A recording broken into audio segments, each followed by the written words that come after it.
Bueno, perfecto, Gabriela. Buenas noches. Pues tengo el gusto de presentarles, como les decía en la mañana, al padre Miguel Acuña Ixta, de la diócesis de Zamora. Y pues él nos quiere dar un saludo antes de pasar como gusto presentarles. Gracias, padre. Gracias. Bueno, mi nombre es Miguel. Voy para 14 años de ordenado. En diciembre lo voy a cumplir. He estado en varias parroquias. El privilegio de haber estado en Copita de La Paz por 1 año y 7 meses. En ese tiempo tuve la oportunidad de entrar a la casa de San Rafael, estar en la hacienda de San Diego, donde él trabajó de joven antes de entrar al seminario, que era propiedad de su familia. Fui a Jalapa, Veracruz también. Fui por el corazón, el corrupto de San Rafael, que acostumbra a Copita llevarlo año con año para la celebración del día de su aniversario de canonización. Ahora, la semana pasada lo acaban de regresar nuevamente a Jalapa y he estado de cerca un poquito con este gran santo que fue para mí desde mi corta edad, los 13 años, ¿verdad? Un impulso para la vida vocacional. Ya tenía yo ganas de entrar al seminario y eso como que me ayudó mucho, ¿verdad? Conocer un poquito la vida de San Rafael en esa radionovela que pasaban en ese entonces, 1995, y que pues me llamó mucho la atención, ¿verdad? Su vida, su obra, porque así lo pasaban en la Zamorana, que era una transmisión de Radio Nacional, decían la Zamorana, vida y obra de San Rafael en Valencia. Era cuando el tiempo de su beatificación, y pues me llamó mucho la atención después las coincidencias o diosidencias de poder estar en el lugar de su sepultura y estar muy de cerca pues, con gente que incluso le conoció, el padre Francisco Valencia Ayala recibió de él la primera comunión en una de esas misiones que San Rafael hizo como sacerdote, fundador de la congregación de los esperancistas, allí en Quilpan, y que pues, en varios lugares, ¿verdad? Ahorita vamos a ver como gran misionero, todo el día de ayer, así lo predicaba, en la familia de que San Rafael es un misionero también, no solamente Santa Teresita de Jesús, podemos considerar nuestro, ¿verdad? San Rafael, un gran misionero, pues esa fue la idea de fundar una congregación de sacerdotes encomendados a Nuestra Señora de la Esperanza. Pues así el saludo y gracias nuevamente por la invitación. Ya empiezo a conocer un poquito más esta congregación hermana, ¿verdad? Que nos hermana por la diócesis, por la Madre María de Jesús, que fue la fundadora y sobrina carnal de San Rafael. Una familia pues muy religiosa, una familia de sacerdotes y ella religiosa, bueno, religiosos también porque sus tías fueron verdaderas. No entendemos lo que dice el padre. Entonces, interesante su vida de toda la familia, ¿verdad? Comienzo por orden, pues hablándoles un poquito de Cotija de La Paz. Cotija es un pueblito que ya se considera ciudad por la cantidad de personas que habitan ahí, pero es como un pueblo, todo el mundo se conoce. En ese lugar y en ese tiempo que yo estuve, 1 año y 7 meses, pues nos conocimos, hicimos amistades, gente muy buena. Por mucha razón salen de ahí verdaderos santos, porque es una tierra de gente noble, religiosa. A mí me llamó mucho la atención que en el tiempo que yo estuve, miré una religiosidad popular muy arraigada, sobre todo la tradición al Santísimo Sacramento.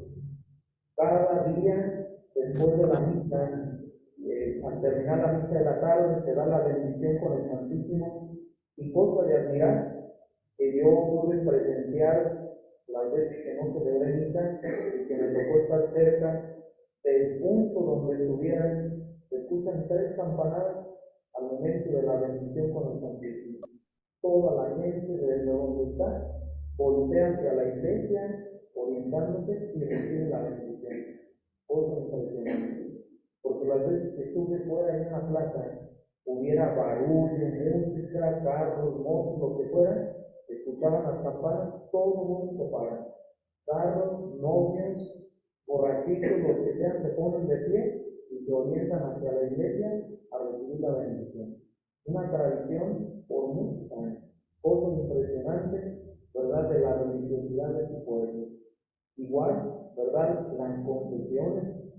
Cada vez que uno se sienta a confesar como sacerdote, son filas que se acercan a confesar. Y me llama mucho la atención, a diferencia de otros lugares donde he estado. He estado en Paracho, en San Juan Nuevo, en Tinguindín, en Ario de Rayón, y ahora acá en Abadiano, que es una comunidad, un ranchito chiquito, que la gente no se acerca a confesar como en Cotija. En Cotija no nos dejan levantarnos de tanta confesión. Hombres, mujeres, jóvenes, niños, todos a confesar. Ven que está el padre sentado y se acercan a confesar. Y eso todo es una tradición. Con mucha razón se le dice que Cotija es tierra de santos. Hay una beata también fundadora, originaria de un ranchito que le dicen La Playita. Allá nació, pero toda su vida de juventud fue acá en Cotija, por la misma calle donde vivió San Rafael. La madre Vicentita Dorotea, que fundó una congregación que se dedica al cuidado de los enfermos, asilos. Fue un poquito antes de conocer, no es el momento para hablar de ella, pero también es beata. Es la beata San Rafael, por su parentesco con sacerdotes, obispos, ¿verdad?, su hermano Antonio, sus sobrinos Benjamín, su sobrino Ricardo y Luis, el hermano de nuestra madre, María de Jesús. Y sus 2 hermanas religiosas teresianas, o sea, un pueblo donde hay mucha vocación, donde hubo verdaderamente un germen de santidad para pues, el mundo entero, mayormente pues para nuestra diócesis. Pues es un poquito Cotija, tierra de santos, que así se le conoce, ¿verdad?, allí en la región. San Rafael, ustedes saben que pues, su papá era don Prudencio, su mamá Natividad, un hombre de mucho trabajo, una mujer de caridad, y allí en el Cerrito Calabazo se conoce que ese fue el lugar donde ella atendía a los leprosos. Está a unas cuantas cuadras del centro, pero para aquel entonces pues era una orilla. Es ahorita un parquecito, el Cerrito Calabazo, donde acudían o vivían los leprosos, eran leprosarios, y que ella pues curaba, le lavaba la ropa, y le decían que pues, se iba a contagiar de la enfermedad, y no, nunca se contagió. Tuvieron 11 hijos, San Rafael fue el 7º de los 11 hijos. Hubo una niña que se llamó María de Jesús, pero falleció pequeñita, y después le pusieron a otra, María de Jesús también, que fue religiosa, que estuvo después en Cuba, en la orden teresiana. Esta niña, un detalle importante, ¿verdad?, significativo, fue sepultada en la capilla de la Virgen de San Juan del Barrio. Hay un ranchito cerquita a la entrada de Cotija que se llama San Juan del Barrio, y la Virgen tenía una capilla muy bonita, chiquita, pero que el padre Conrado Fernández quiso hacer más grande. Y en esa capilla posterior al padre Conrado llegó un señor cura que le hicieron arreglos, ayudados y financiados por los legionarios de Cristo, y descubrieron que allí había tumbas en el piso. Eran pisos así cuadritos de baldosa, una baldosa pues antigua, Y al destapar, al limpiar, al volver a poner, o sea, al estar quitando, encontró la tumba de la hermana de San Rafael, de esa niña. Y ahora tiene una vitrina con un vidrio en cristal, ¿verdad? Que se nota ahí la lápida donde tiene la inscripción María de Jesús, Misa y Valencia. Nadie sabía, porque estaba aquello tapado con la baldosa, que después fue nomás como un detalle, ¿verdad? Se descubrió que ahí está la hermanita de San Rafael. Eso no está escrito en los libros. Bueno, eso lo sé yo por el contexto, pues, porque yo pude presenciar esa capilla antes de la remodelación y posterior a la remodelación.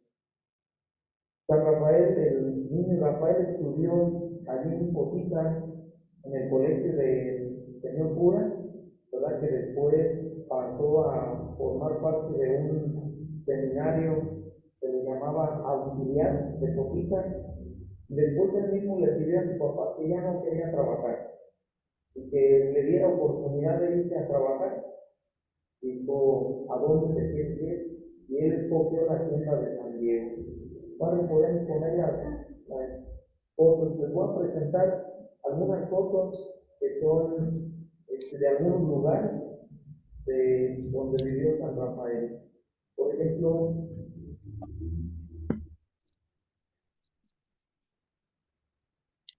para los que están allá viéndonos, ¿le volteamos la cámara? Ah, ok. Dele otra, por favor. Solo no se escucha mucho la voz del Padre. Todos no se escuchan, me voy a acercar más. A ver si ya. Dele otra madre. Esa es Cotita de La Paz, la parroquia, dele otras dos. Esta es la casa donde nació San Rafael, que está a unos pasos ahí de la plaza y del templo, en el medio centro. Es la casa por fuera y otra es el interior, otra foto. Otra. Este es el cuartito donde nació San Rafael y se acostumbraba el tiempo que yo estuve ahí llevar el corazón para que la primera noche durmiera allí, ¿verdad? Que pasara donde comenzó a palpitar su corazón y ahí volviera nuevamente. Este es el cuartito donde nació, donde la señora Natividad tenía sus hijos. Otro nombre. Doña Natividad y su padre Prudencio, es la casa del interior. El cuartito ese está allá en aquel rincón. Aquí donde está la lámpara, ahí está la entrada, el corredor, y allá en el rincón está aquel cuartito. Como muy discreto, era un lugar discreto para, pues, aliviarse de la señora de sus partos. ¿Sí, sí? Esta es la hacienda de San Diego, es el corredor. De aquel lado no se alcanza a mirar porque no puse esa foto, pero es una capillita, el corredor y la entrada, otra más, el interior de la casa ahí de la hacienda de San Diego. Estando allí, ¿verdad? En San Diego, se fueron con su hermano Prudencio, que era el encargado, el hermano de los hombres mayores. Con él se fueron, pues, a cabalgar y tuvieron una tormenta tan fuerte que buscaron víveres, ¿verdad? Fueron a buscar con qué comer y Rafael se quedó porque dice la historia del padre Peñalosa que escuchó ruidos de campanas y le llamó la atención y se acercó la siguiente, se acercó a la capilla, la Virgen del San Juan del Barrio, aquella viejita, pero ya está remodelada ahí, esa foto ya es remodelada, pero así era, se conservó igual, los originales quisieron volver a poner los mismos materiales, está igual. Esta iglesia blanca es la nueva, el santuario de Nuestra Señora de San Juan del Barrio. Allí en esa capillita se dice que fue donde le nació la vocación a San Rafael, que se escuchó él en su interior, ¿verdad? ¿Qué me impide ser sacerdote? ¿Verdad? Fue su ruido y lo que él le nació la vocación, se fue y se lo compartió a su hermana Lola, la hermana mayor, que lo acompañó durante mucho tiempo a él y al señor obispo don Antonio, y que pues ella fue la que lo impulsó, diciendo, ¿verdad? No vaya a pensar mi papá que te quieres ir al seminario por dejar de trabajar. Y dijo Rafael, no, ahora sí estoy convencido que quiero ser sacerdote. Y ella habló con su papá para que el señor cura de para que impulsaran y lo dejaran irse a estudiar al seminario. Entró al seminario en 1896, al seminario de Zamora, que estaba por la calle Juárez, y que eran varias casas que el señor Cázares y Martínez eh, compró para que se conectaran por el interior y pudiera así alojar hasta 300 seminaristas en su momento. Eran varias casas, había seminaristas internos, externos, que vivían y compartían la casa y la formación. San Rafael, otro más. Ese es el interior del seminario, en Juárez, no me acuerdo qué número era la casa. Esa es una foto posterior, es el obispo que está allá, don Saúl Robles, posterior, y el padre Conrado, en su juventud de negro, pero ese es el seminario. Esa es la foto que yo pude conseguir un poquito del seminario de Juárez. Fue ordenado, bueno, en el seminario, San Rafael promovió la comunión diaria, fue uno de los impulsores a la Eucaristía, y sobre todo al amor al Sagrado Corazón de Jesús, a la devoción mariana. Fue sacerdote cuando compuso el cantito, ¿verdad?, de Oh Virgen Santa, Madre de Dios, a la Virgen de la Esperanza. Pero ya desde el seminario tenía una pasión, un amor a Nuestra Señora, la Virgen María. Dicen que en un paseo a una presita que está ahí cerquita, a unos cuantos kilómetros, se fueron de paseo los seminaristas, y en la presa, pues él se subió como todos a la lancha, y alguien un seminarista llamado Benjamín empezó a jugar, y cayó Rafael al agua sin saber nadar. Se andaba ahogando, y San Rafael pues ya se daba ahí por muerto, ¿verdad? En la presa lo sacaron, pero eso le causó pues estar fuera del seminario un año porque se enfermó, ¿verdad? Después al siguiente año regresó, y ya sus superiores, los sacerdotes, le confiaron clases de filosofía y de incluso teología dogmática. Ya en el seminario ya era maestra, profesor de sus compañeros. Fue ordenado en el templo de San Francisco, un templo que está detrás de Catedral allá en Zamora, el 1 de junio de 1901, la fiesta de Pentecostés, por manos del señor Fernández, que había sido rector del seminario. El seminario de Zamora se ha distinguido por calidad de formación a sus sacerdotes, pero también por ser una diócesis conflictiva, ¿verdad?, en su presbiterio. A veces como que los obispos nos han de tener miedo de llegar a Zamora, porque saben a lo mejor que es un presbiterio un poquito difícil, y que al señor Fernández muchos de los sacerdotes se le oponían, pero aún así lo ordenaron sacerdote. Y fue auxiliar de don Cázares y Martínez. Él fue quien ordenó a San Rafael, y que lo hizo su compañero en las visitas pastorales. Así también don Cázares lo nombró padre espiritual a los 2 años de haberse ordenado. Se ordenó en el 1901, y en el 903 él es don José Cázares y Martínez, lo dijo según de Zamora. Otra madre, porque vienen aquí los datos. Fue padre espiritual a los 2 años de ordenado. Fue fundador también de esa congregación a Nuestra Señora, la Virgen de la Esperanza, que se denominaban padres esperancistas. Su principal objetivo era tener misiones populares y promover vocaciones junto con su hermano Antonio por la región. Misionaron mucho, ¿verdad?, en la región: Iquilpan, Zaguayo, Pajacuarán, Purétero, Cherán, subieron hasta la sierra, Peribán y muchos ranchitos, pueblitos de la región, que después se va a hacer algo a petición de los obispos o nacional. También obispos piden que este grupo de esperancistas vayan a misionar a otros lugares, como por ejemplo, pues el gran señor obispo de Tabasco, don Leonardo Castellanos, que lo mandó llamar después de que fue Rafael suspendido de su ministerio sacerdotal.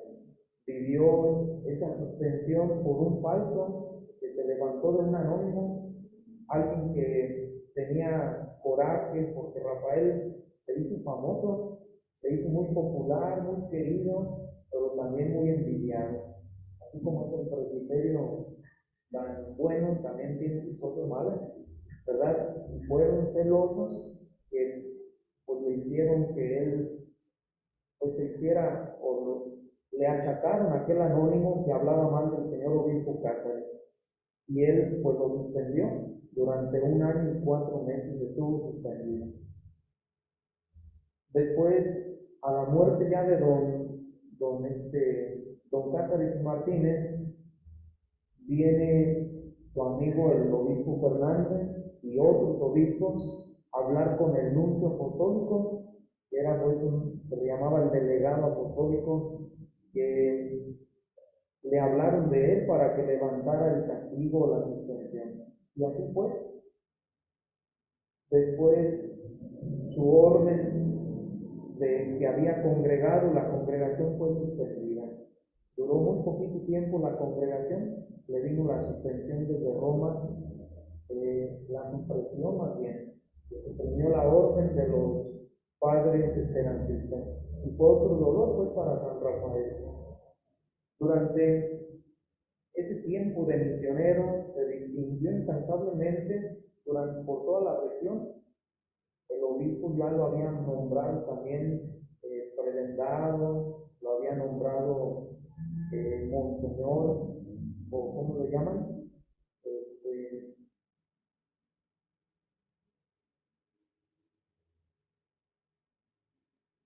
Canónigo, era canónigo de catedral, ¿verdad? Y después se va de invitado, después de la suspensión a Tabasco, por el obispo Leonardo Castellanos, a trabajar en una parroquia de Villahermosa, ¿verdad? En Tabasco. Dicen que hacía muchísimo calor y él le pidió, ¿verdad?, al obispo y a los sacerdotes que pidieran ante el Santísimo de rodillas que bajara 6 grados la temperatura, que estuvieran pidiendo constantemente, y así fue, para que la gente estuviera en la catedral, que era un horno, dice este otro, el padre de la Mora, porque hace mucho calor. Ustedes deben de saber, porque ustedes tienen allá también en casa, y saben del clima. Yo nunca he ido para allá, pero bueno, se algún día iré a conocer el calor. En Morelos se filtró como capellán del grupo zapatista. Es otra etapa, 1910 es cuando ocurre la Revolución Mexicana.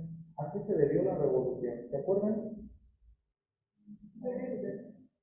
Emiliano Zapata, los revolucionarios, Pancho Villa, querían que fuera la tierra de quien la trabaja, pero esto se debió a Francisco Madero un poquito también, que quería quitar ya del imperio que había hecho un gobierno permanente don Porfirio Díaz, ¿verdad? Y comienza esa revuelta en contra del gobierno y otros que dicen, bueno, vamos a querer pues también nuestras tierras, aunque Madero no era de esa idea. Madero era de sufragio efectivo, no de elección, y los otros eran la tierra de quien la trabaja. Y comienza Rafael pues, a sufrir un poquito también angustia, porque sabe que su familia, adinerada en Cotija, tiene muchas tierras, haciendas, y pues eso es un poquito su preocupación por la situación familiar. Él, Rafael, viéndose por la persecución también contra los cristianos y sacerdotes, se filtra entre el grupo de los zapatistas, se disfraza de Primero se disfrazó de gente curra, dice Antonio Peñalosa, ¿verdad? De gente pues, bien vestida, que arriesgó, ¿verdad? Mucho, incluso andando vestido así entre la guerrilla, le dieron un balazo, pero le pegó en el sombrero, ¿verdad? Y pues, se salvó de esa. Después se va encubierto de vendedor de baraticas, que vendía cosas pues, muy costosas, los anillos, hilos, o lo que vendía, cerillos, los cigarros, sabrá Dios que vendía, pero todo le subía el precio para que nunca se le vendieran las cosas y poder seguir ahí, si no, de dónde iba a volver a surtir su tiendita ambulante, ¿verdad? Y cómo se fue muy creativo haciendo de esa manera. Se dice que fue sentenciado a fusilar, que lo agarraron y lo reconocieron que era sacerdote, pero él se metía ahí pues, para auxiliar espiritualmente a los heridos y moribundos. Les decía, si tuvieras a un sacerdote aquí frente a ti, te quisieras confesar. Y ellos decían, pues sí. Y Rafael les decía, pues yo soy sacerdote, tú no lo vayas a decir, porque si no, me van a correr de aquí. Y no todos guardaban, si se salvaban, no todos guardaban el secreto. Y en una ocasión, pues lo tenían ya para fusilarlo, se les escapó astutamente. Se ingenió, ¿verdad?, que traía su reloj, su cadena y anillo, y les dijo, miren, quiero dejarles esto a ustedes, pero ahí se lo reparten y se los aventó. En el momento que fueron a buscar por los tesoros, se les peló y echó a correr lo más rápido que pudo. Ya estaba regordete y corrió con todas sus ganas, ¿verdad?, para salvar su vida. Burlaba mucho la policía, que después de esto se fue a Puebla vestido, ya no se podía vestir de lo mismo, a veces se vestía de doctor, se hacía pasar por médico, para auxiliar pues físicamente y pues, después espiritualmente a los enfermos y moribundos. En Puebla se hizo pasar por músico, dicen que ya lo habían agarrado, porque sabían que era el cura Guizar, y él pues ingenuo decía, pues no decían, bueno, más bien no decía nada, y cuando estaban por fusilarlo, dijo, quiero que me concedan, pues, sé que la última voluntad, ¿qué es lo que quieres? ¿Quieres 2 tortas? Pidió 2 tortas, se las dieron. El general o el capitán pidió 2 tortas y una cerveza. Y volvió a pedir otras dos tortas y le dijo, ¿y por qué tienes tanta hambre? Dice, es que desde que perdí mis instrumentos musicales, pues no tengo ni para comer ni para mantener a la familia. Y le dijo, pero tú eres cura. Dijo, no, soy médico, soy músico. Dijo, si eres músico, ¿qué sabes tocar? Dijo, de todo. Toco guitarra, acordeón, flauta, todo sabía tocar. Porque desde su niñez aprendió eso en casa, sabía tocar el piano, incluso dicen, Antonio Peñalosa dice que en la familia pues había una orquesta, todos sus hermanos sabían tocar instrumentos. Fue la manera en que se salvó. Lo llevaron a una tienda de instrumentos musicales y les cogieron un acordeón, se lo dieron a tocar. Y sí, empezó a tocarles a los soldados muy contentos, se lo llevaron a una cantina, a seguirles alegrando, amenizando el momento, y se la creyeron que había sido músico, y lo dejó ir el capitán. Le dijo, llévate incluso hasta el acordeón y dale de comer a tu familia. Y fue la manera en que se les escapó nuevamente de ser fusilados. Pero se dan cuenta, como un superior de él, que los había burlado otra vez, y lo buscan nuevamente para matarlo. Dicen que encontraron a un italiano que se parecía mucho a él, también alto, de ojos de color, güero, y lo mataron. Al darse cuenta Rafael de esto, que lo andaban pues detrás de él por lo que los había burlado, él mismo decidió irse a Estados Unidos. Allá en Estados Unidos, en 1915, debido a la persecución con el clero, también se va a Guatemala pero cambiándose el nombre por Padre Ruiz, allá se hizo llamar el Padre Ruiz, donde tuvo pues mucha misión. Allá fue donde empezó a escribir los catecismos, porque la madre tiene uno, ¿verdad? Que nuestra madre se lo compartió y ya no me lo muestra también para conocerlo, ¿no? Son de esas reliquias importantes, pues, de él, un catecismo que hacía a base de repetir y repetir cómo se creó y se ingenió todas estas cosas. Vamos a ver, hermano. Ahí está, es una imagen de lo que se decía él, ¿verdad? Lo que se decía pasar. No son fotos de él, pero es más o menos. Quiero compartir antes de seguir, porque me acuerdo de esta imagen, esta carta que le escribe, ¿me ayudan a repartir? Por favor. Esta carta que les escribió desde Guatemala Rafael a sus hermanos, a Lola y a Antonio, que eran pues, los que estaban viviendo juntos, ¿verdad? Don Antonio era sacerdote todavía y su hermana Lola pues le atendían los quehaceres.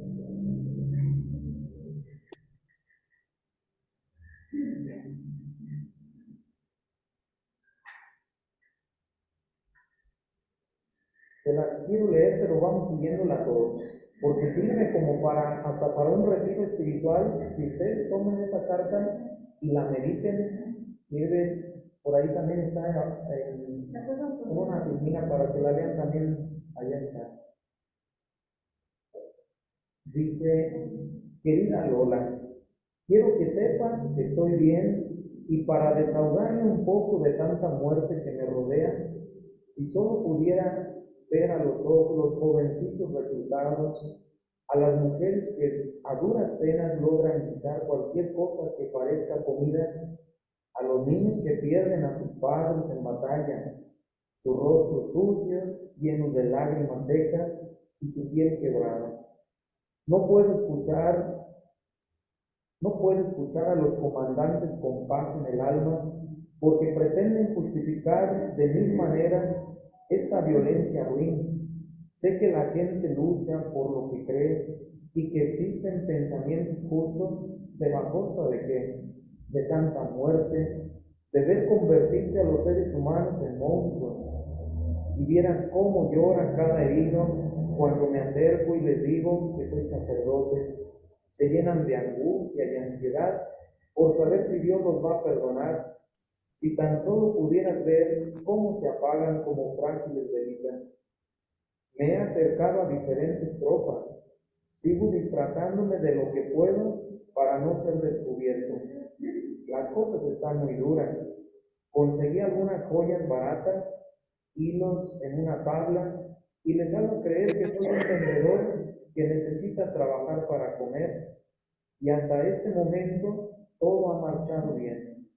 Por una mala experiencia, tuve que entender que mis baratijas tenían que tener costos elevados para no quedarme sin nada que vender. Desde que subí los precios, casi nadie me compra nada, y eso es conveniente para mí. Este disfraz me ha permitido acercarme a los campos de batalla sin que me consideren alguien de importancia. Así puedo ayudar a los cientos de almas a alcanzar la gloria eterna y a ver la belleza de Dios. A veces el miedo se sienta frente a mí y me pide renunciar, pero no me es posible.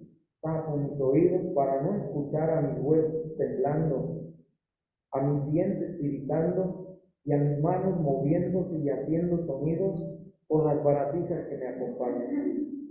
Ahora me estoy dirigiendo hacia zona zapatista y esta vez me disfrazaré de otra cosa, aún no sé de qué, pero algo se me ocurrirá. El general Zapata es creyente, lo sé de buena fuente, así como también sé que existe tensión a hablar, pero no creo que sea tan fácil de la tierra a los campesinos, lo que me parece muy justo. Pero Madero le trata de hacer ver que esas tierras tienen dueños. He pensado tanto en la hacienda San Diego.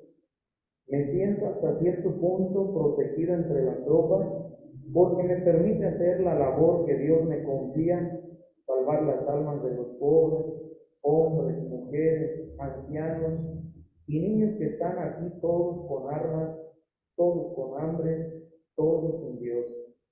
Hermana, dile a todos nuestros hermanos que estoy bien y que ya pronto, primero Dios, nos miremos para abrazarnos con el amor que nuestros padres nos enseñaron. Los amo profundamente, siempre tuyo, Rafael. Muy bonita carta.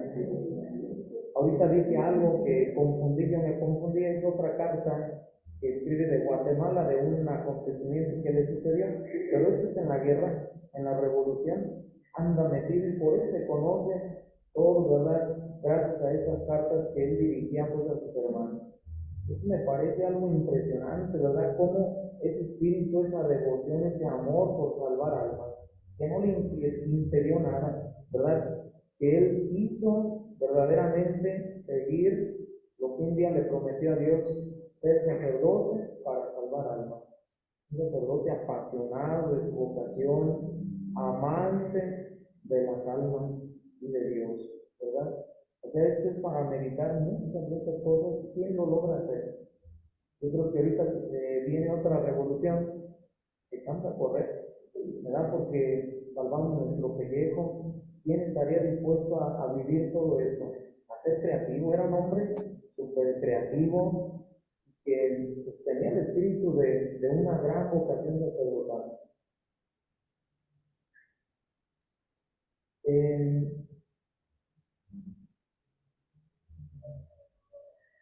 ¿Dónde nos quedamos?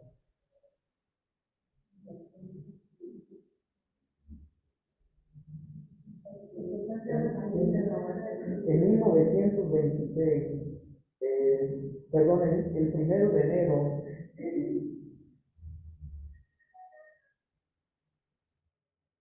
no estoy perdiendo, perdón. Sí. En ese mismo día se fue a Puebla, donde se hizo pasar por músico, ya les decía, ¿verdad? Fue prendido para ser fusilado. Cuando el jefe de la plaza se dio cuenta, ¿verdad?, del engaño, lo mandó matar, pues mataron al italiano. Dándose cuenta, se fue a Estados Unidos, después a Guatemala, teniendo el nombre de Padre Ruiz. Allí en ese lugar también hizo grandes obras por salvar almas, así como matrimonios comunitarios, y salvándose de perder la vida por un asunto de estos. Antonio, unos catecismos que escribió, ¿verdad? Otro más, por favor. Bueno, ese es el ingenio, la creatividad pues de San Rafael.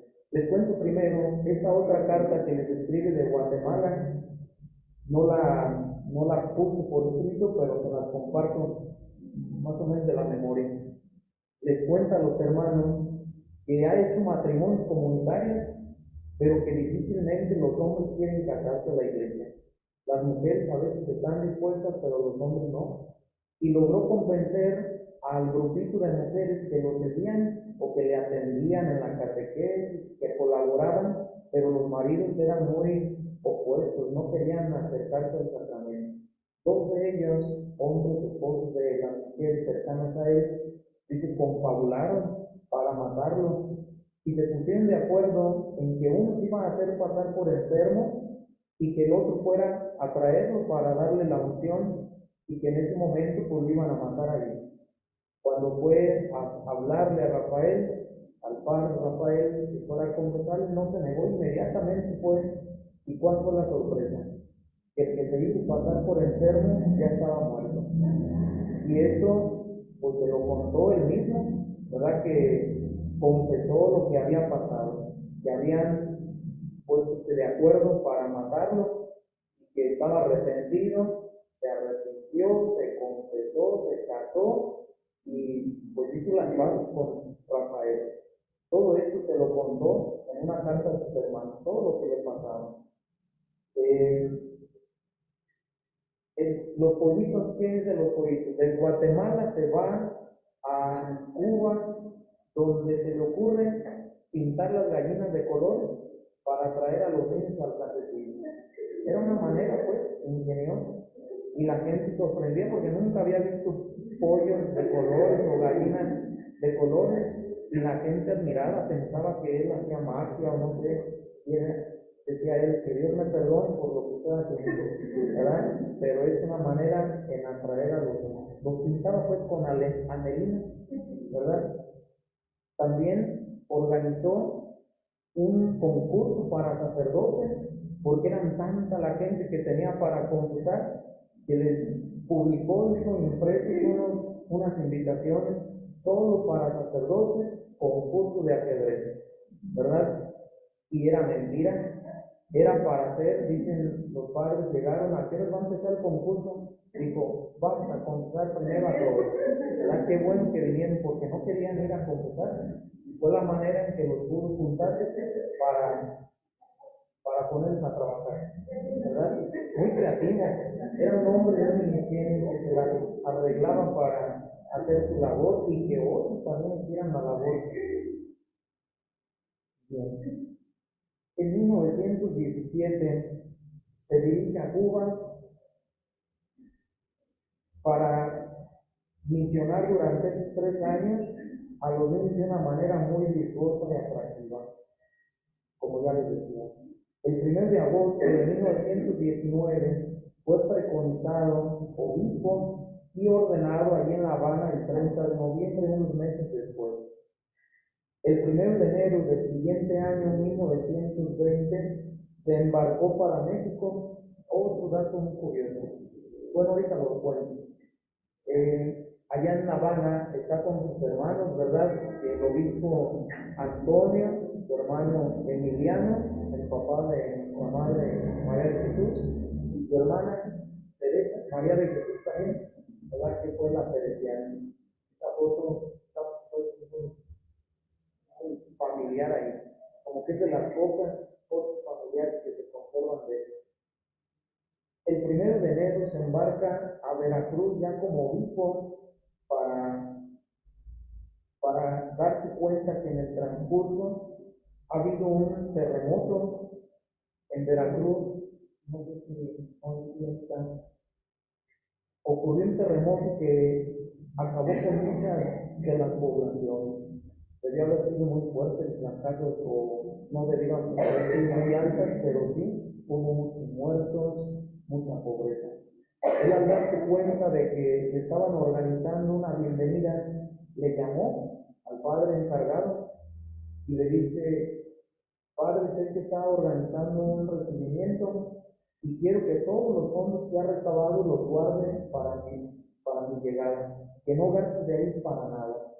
Pero le dice, no entiendo, o sea que, dice, como obispo le estoy ordenando que no toque ni un 5 de ese dinero que ha colectado para mi bienvenida, porque lo vamos a usar para ayudar a la gente pobre y necesitada.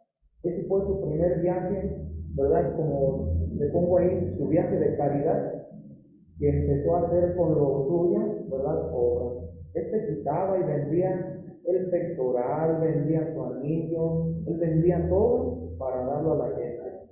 Todo. Si vivía a veces era con una sola muda. Alguien que sabía y que lo confesó, que después lo publicó, él en la noche lavaba su ropa y al siguiente día se la volvía a poner, ¿verdad? Imagínense nada más si se secaba o no. Si estaba en Tabasco, a lo mejor sí, pero si estaba en otro lado, pues no se secaba y así mojada se la ponía, ¿verdad? Este año, en este mismo año, recuperó y reconstruyó totalmente el edificio que había sido expropiado del seminario. Había un seminario que todavía tenía hasta 300 seminaristas. En 1926 se decreta una cruenta ley contra los sacerdotes y católicos.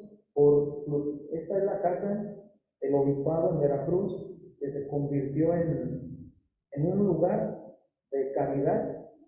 Ahí repartía él víveres, comida, madera para reconstruir casas. Su palacio episcopal se convirtió en una casa de la caridad.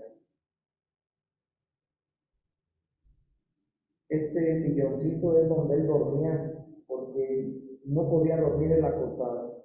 Por su enfermedad dormía sentado, ¿verdad? Le costaba trabajo respirar, por su gordura también, su plebitis y un montón de enfermedades que tenía.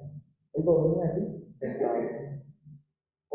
Esa foto está en el museo de su casa episcopal del Palacio Este, en la parte de abajo, y arriba también es museo.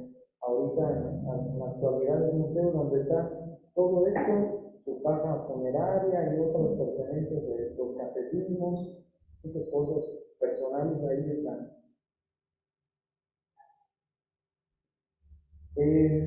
Se decretó una cruenta ley contra los sacerdotes y católicos, avalada por el gobernador de entonces ahí Tejeda, que después fue reelecto en una segunda ocasión. Sacerdotes muertos, perseguidos, prohibición de propaganda religiosa, propiedades y casas religiosas expropiadas. En sí, pues fue un exterminio de la religión católica en el país.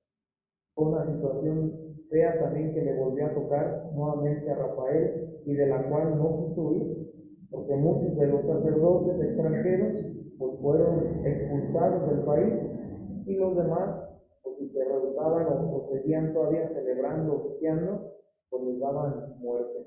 Ahí tenemos pues a tantos sacerdotes que en la cristiana murieron. Padre Miguel Que no sé.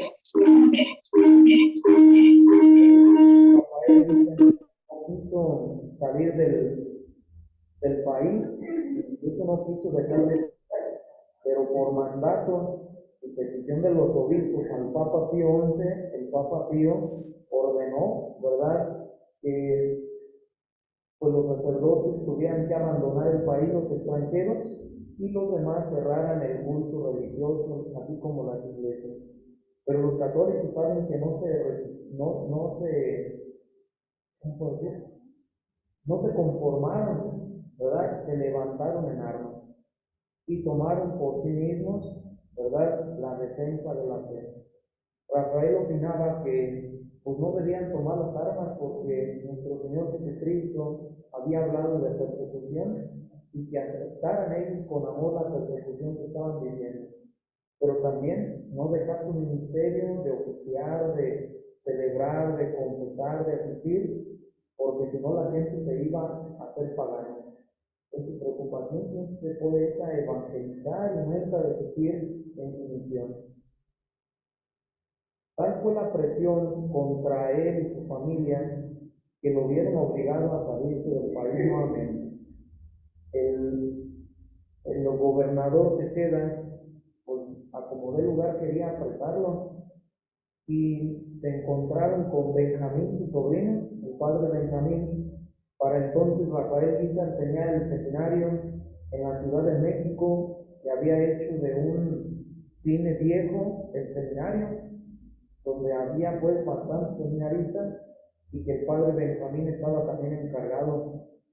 Lo golpearon a padre Benjamín, lo golpearon tanto para que dijera dónde estaba el padre, el obispo Rafael, y capturarlo, y no dijo nada. Llegó él al cine, todo golpeado, y fue lo que prendió la mecha a Rafael, que le fue a mandar decir con el padre Justino, a quien le encargó el seminario. Le dijo: te voy a encargar el seminario porque yo me voy del país, voy a aceptar lo que Tejeda quiere, que me vaya. Y Tejeda le compró un boleto en primera clase para que se fuera a Estados Unidos.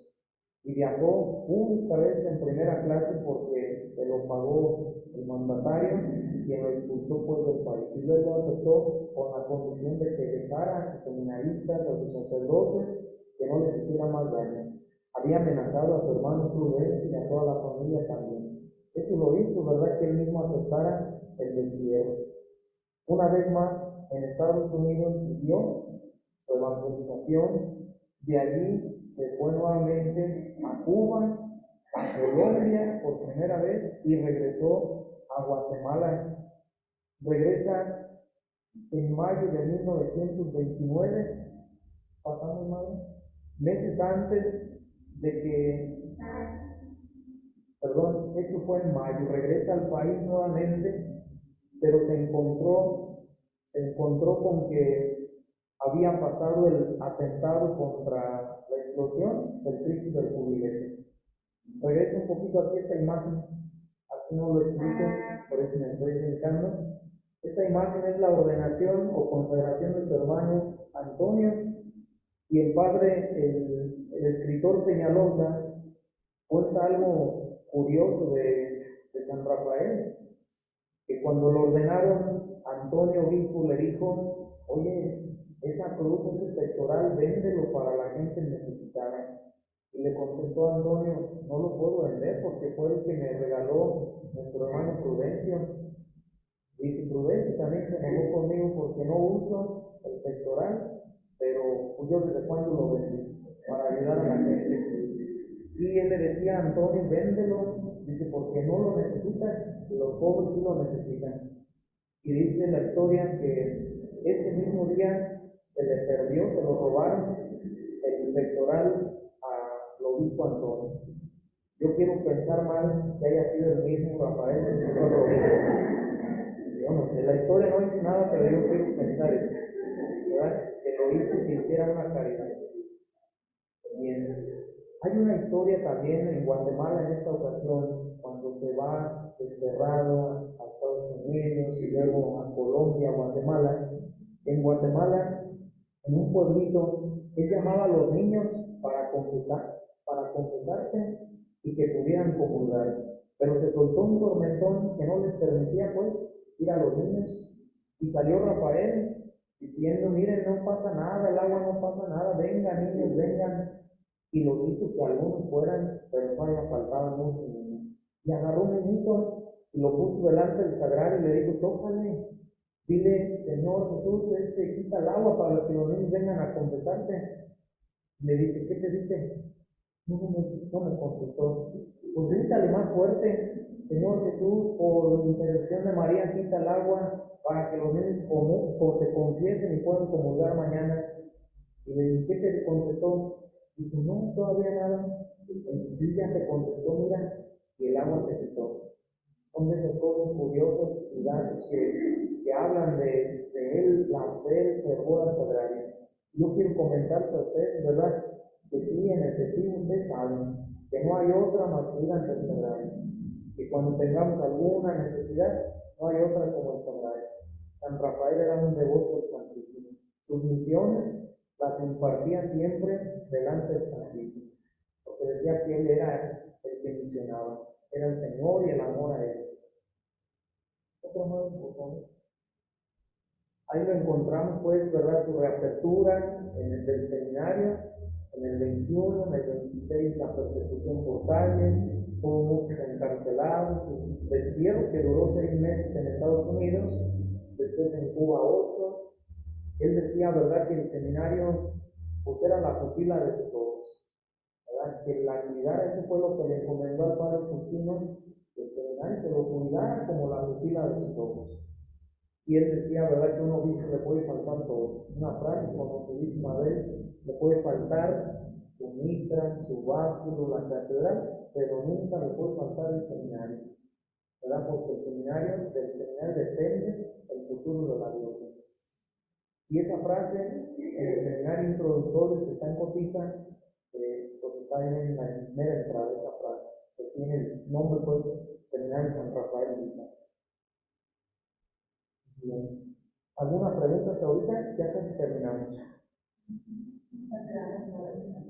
Interesante, ¿verdad?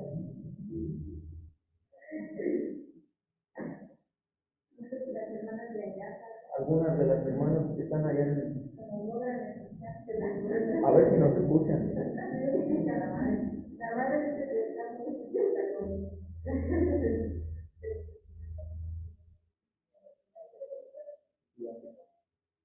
Tejeda había mandado matar, ya reelecto por segunda ocasión como gobernador. Este es Tejeda, Adalberto Tejeda, y el otro es Plutarco Elías Calles. A su regreso en el 29, En febrero del 29 había sido la explosión del Cristo del Jubilete. Él regresó en mayo y se encontró con esta situación, ¿verdad? De nuevamente persecución. Y Tequera ordenó así mandar matar a San Rafael, al obispo Rafael.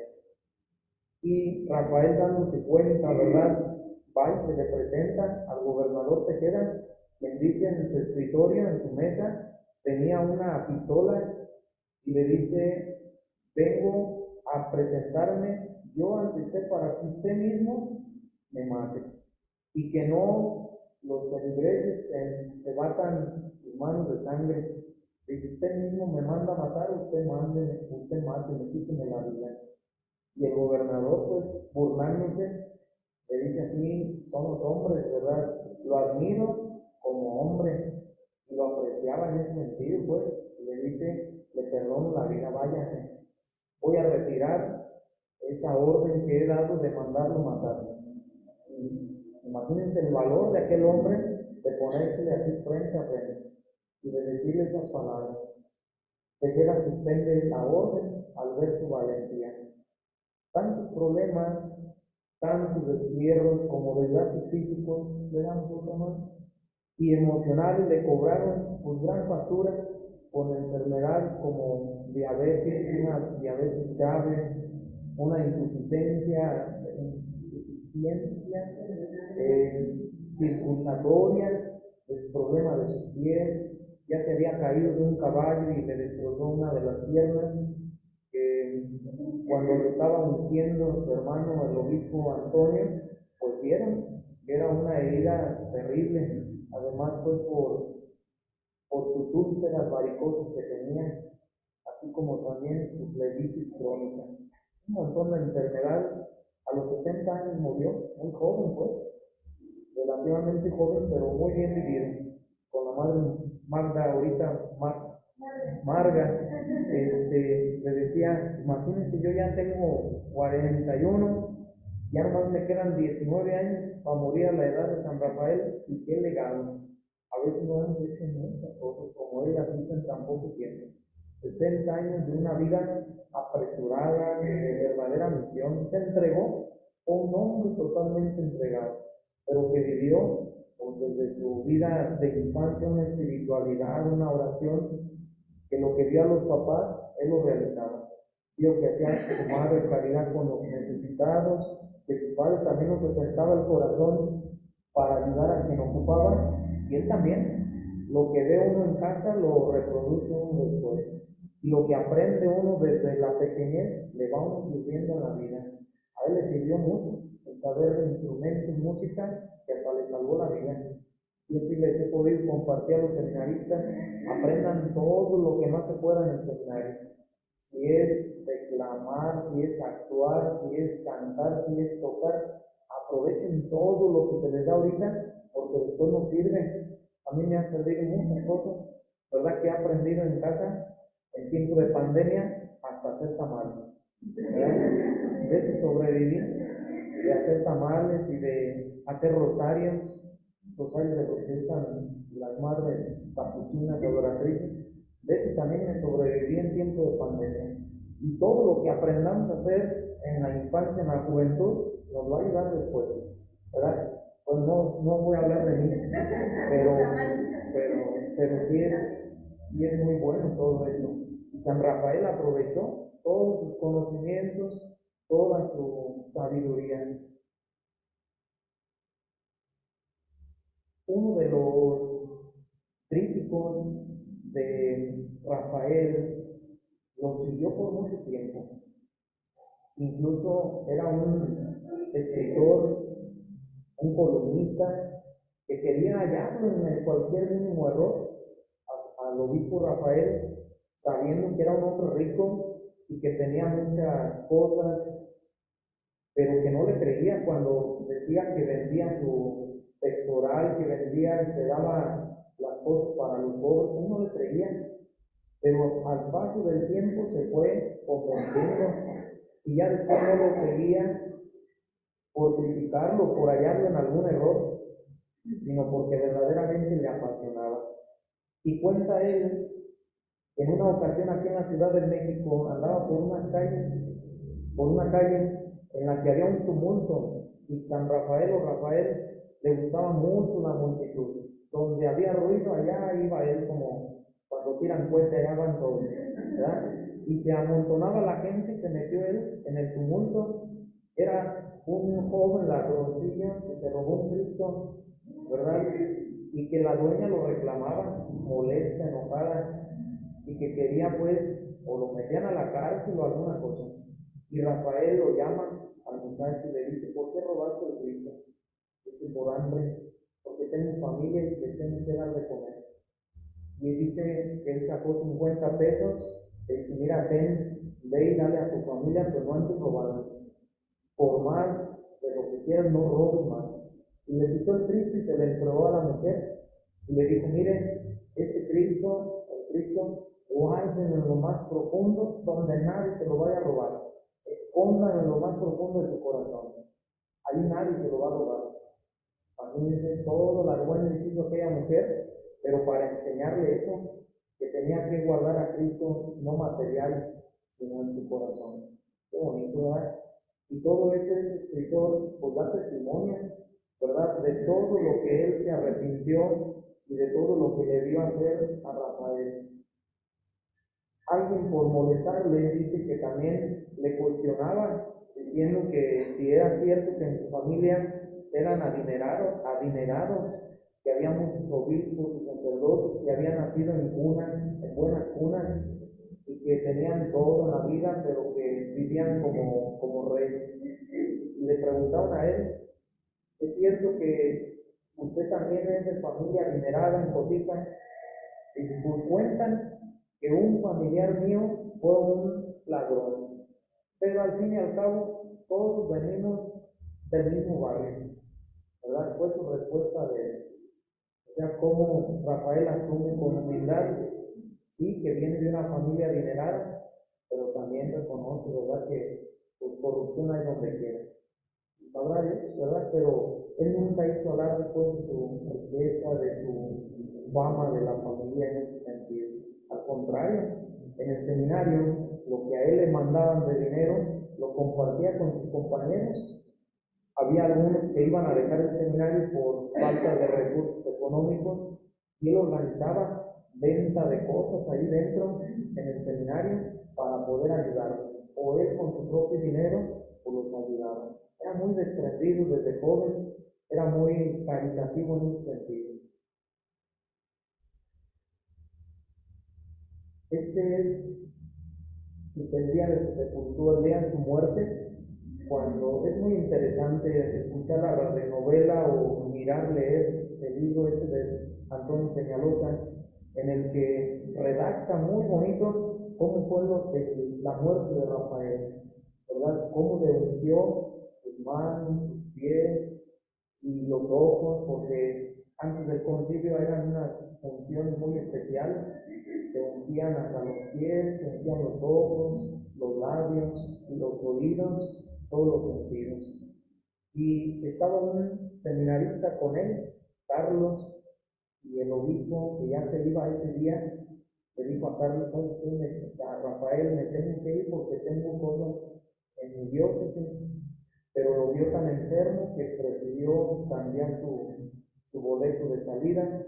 No entiendo yo si haya sido camión o cómo haya sido el boleto, ¿verdad? Pero cambió su salida y estuvo con él para auxiliarlo en los últimos momentos. Cuando murió pues sentado, ¿verdad? Y con Carlos lo acostaron en el suelo. Pensando, le decía a Monseñor Antonio: vamos a ponerlo en el suelo porque después se nos va a hacer más difícil para ponerlo en la caja mortuoria. Y él le pidió a su hermano Antonio que sus funerales fueran de lo más austeros que pudiera ser. Incluso compraran una caja de 4 tablas de lo más pobre que hubiera, las pintaran de negro con la pintura más barata que hubiera, para que no ocasionara gastos, que en lugar de los gastos se lo dieran a la gente pobre. Imagínense, todavía pensando en eso. Y le dijo Antonio: no, vas a tener una caja digna. Y lo que consintió y agradeció, ¿verdad, Rafael? pero sí, su caja fue pues, de metal. Allí en Veracruz se encuentra en el museo también esa caja, que al momento de exhumarlo encontraron con que estaba llena de agua, ¿verdad? Escurría el agua y mojó a los seminaristas y sacerdotes que la llevaron hacia la casa del panteón, hacia el panteón municipal, hacia el convento de las adoratrices, donde lo tuvieron como escondidito mientras que preparaban los funerales para volverlo a inhumar, ¿verdad? Sepultar ahí en catedral.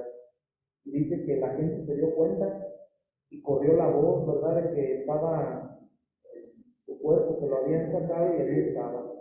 Y el agua que dicen expiraba un olor que no era feo. Y los doctores dicen que clínicamente, pues, si tenían agua, debió haber corrompido el cuerpo y el agua debió haber sido muy hedionda, pues, por la corrupción. Y las religiosas juntaron esa agua. La primera la tiraron, pero al darse cuenta de que no olía mal, pues la guardaron como reliquia, ¿verdad? Y pues, su cuerpo incorrupto. Solamente dicen que tenía esa imagen, ya es cuando está incorrupto, la imagen de arriba, incluso otra vestidura que trae otros ornamentos. Estuvo mucho tiempo expuesto a la gente, al público, para que lo vieran, nada más que la gente le ponía flores, le encimaba flores y flores naturales, que la humedad entraba por esa vitrina, que es de madera dorada, y que lo volvieron otra vez o se le volvía a poner como si fuera mojo, lama, y lo volvieron mejor a sepultar en otra casa. Pero sí, su cuerpo incorrupto, sus pies nada más, sí, los huesitos en la parte de abajo, porque, pues no sé, sería por la enfermedad, que eso sí se le carcomieron. El ojo, no recuerdo cuál, el ojo derecho se le sumió, nada más. Y algo muy interesante fue su exhumación, su corrupción, que dio pie, ¿verdad? Ya tenía olores a santidad, y eso dio pie para su beatificación. La canonización, pues milagros, ¿verdad? Como el de la mujer estéril que pues, se pudo embarazar, por familia tenía esa esterilidad y por intercesión de San Rafael logró tener un hijo. Y otros más milagros que se le adjudican a San Rafael. Pues así, no sé si me pasé. Bueno, pobremente, me disculpan, es la primera vez que hablo así. O sea, se celebraba misas en pandemia de esa manera, pero un poquito, no nervioso, sino los datos se me revuelven. Son tantas cosas de Rafael, de San Rafael, que podemos seguir meditando, y ustedes a lo mejor ya conocen. Y a mí me da mucho gusto compartirlas porque me vuelve a reanimar, ¿verdad? En mi vocación.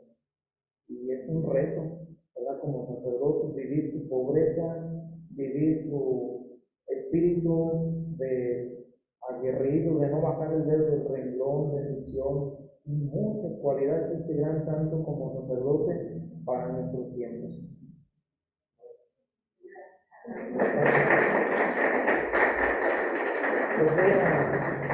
Les dejo este pequeño librito que es un resumen también sobre la vida de San Rafael, y les obsequio con estos trípticos que es un resumen, nomás trae un error en la fecha de nacimiento. Él nació en 1878 y aquí dice 1887. Entonces está mal, es lo primerito dato que tiene, está mal nada más. El 7 por el 8 está cambiando. La madre quiere hablar, Madre Elodia. Madre, ¿quería hablar?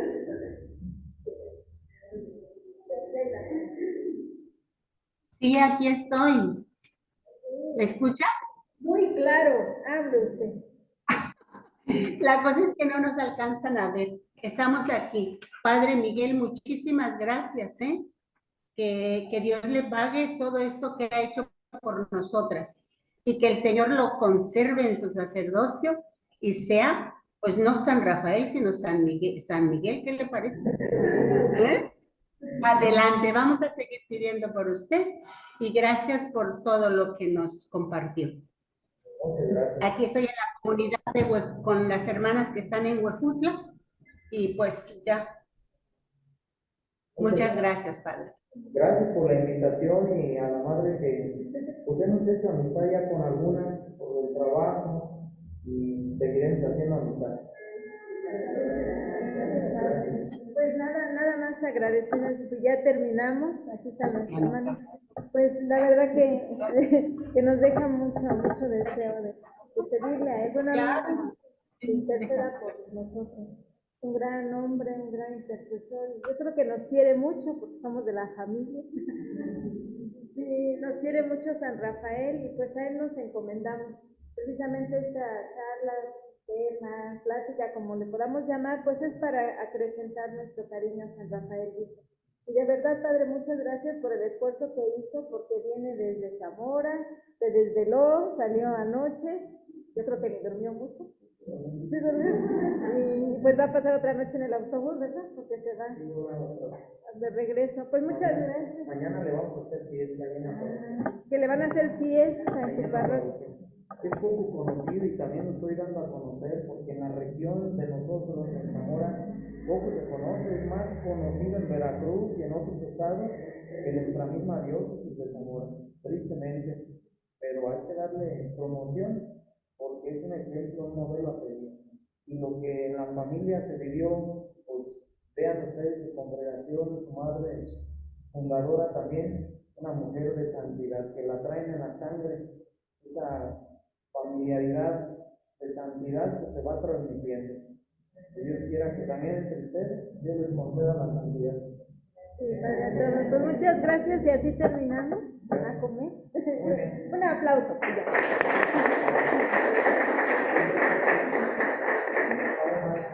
A la cuenta de 3 terminamos. Aquí el Padre nos está regalando, sí, ahí le guardamos una, madre, ahí cuando venga.